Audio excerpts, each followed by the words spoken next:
They did not fire the first shot. They did not charge into battle. They did not raise spears against cannons. And yet they survived. While kingdoms across Africa were crushed by gunboats and flags, one kingdom played a different game. They smiled when others fought. They negotiated when others resisted. They signed treaties that looked like surrender, but had traps inside ink and paper. Europe thought it had won, but history tells a more dangerous truth. This African kingdom outsmarted colonization. Without firing a single opening shot, stay till the end. Because the final lesson explains why diplomacy terrified empires more than war ever did. Before this story unfolds, if you love untold African history, take 2 seconds right now.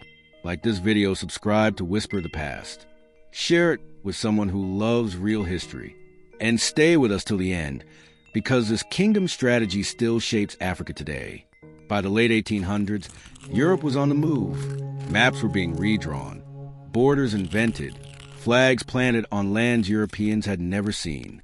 This was a scramble for Africa, and it was ruthless. Some kingdoms fought back with force. Others resisted spiritually. Many were crushed. But in East Africa, on the northern shores of Lake Victoria, stood a kingdom that watched and waited. Its name was Buganda. And Buganda understood something most empires did not. Colonization was not just about guns. It was about control systems. Buganda was not a small state. By the 18th century, it was one of the most centralized and organized kingdoms in Africa. It had a powerful king, the Kabaka, a complex political hierarchy, courts, laws, taxes, diplomats, messengers, intelligence networks. This was not a tribal society. This was a state, and that mattered because when Europeans arrived, Buganda did not see strangers. They saw rivals. The first Europeans came as explorers, then missionaries, then traders, finally administrators.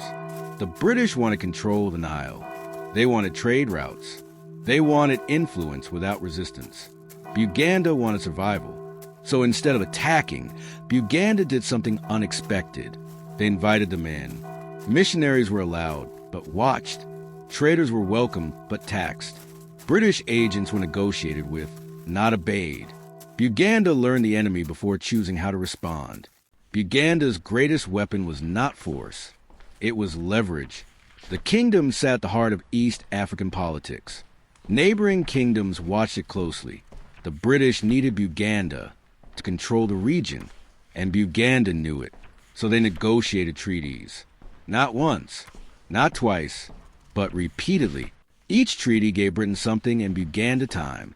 Autonomy here, local rule there, recognition of the Kabaka, preservation of land ownership. On paper, Buganda became a protectorate. In reality, Buganda remained largely self-governing for decades. British officials grew uneasy.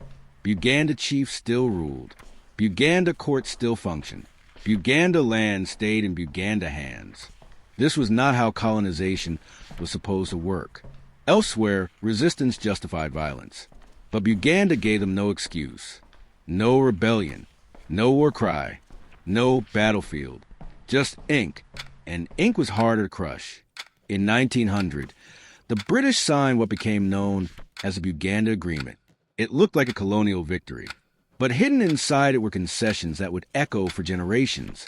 Land ownership protected for Baganda elites. Recognition of Buganda's political structure. Legal authority retained under the Kabaka. Buganda had traded partial sovereignty for institutional survival. Other kingdoms lost everything. Buganda kept its core. But diplomacy is never free. Buganda's strategy protected elites more than common people. It created internal divisions. It favored negotiation over unity with other African states. And that came with consequences. Some accused Buganda of collaboration. Others saw it as betrayal. But history is rarely clean. Buganda chose continuity over destruction. Eventually, Britain tried to tighten control. Kings were exiled. Powers reduced. Autonomy challenged. But Buganda's survival strategy had already done its work. When independence movements swept Africa, Buganda still existed. Its institutions survived. Its identity endured. and its diplomatic legacy shaped modern Uganda. Colonial histories glorify conquest. They celebrate wars. But diplomacy? Diplomacy exposes weakness. It shows that Europe did not always win with force. Sometimes it was outplayed. So this story was minimized. Because a kingdom that survives colonization without war threatens the myth of imperial superiority. The kingdom of Uganda teaches us this. Resistance does not always roar. Sometimes it negotiates. Sometimes it waits. Sometimes it survives by refusing to disappear. Empires rise on violence, but cultures endure through wisdom. If this story changed how you see African resistance, like this video, subscribe to Whisper the Past and comment below. Was diplomacy smarter than war? And when you're done, watch our other episodes. The Queen Who Defied the British Empire. The African empire that controlled gold before Europe knew its value. The war that erased an entire African city overnight. Because history isn't what you were taught. It's what survived being silenced.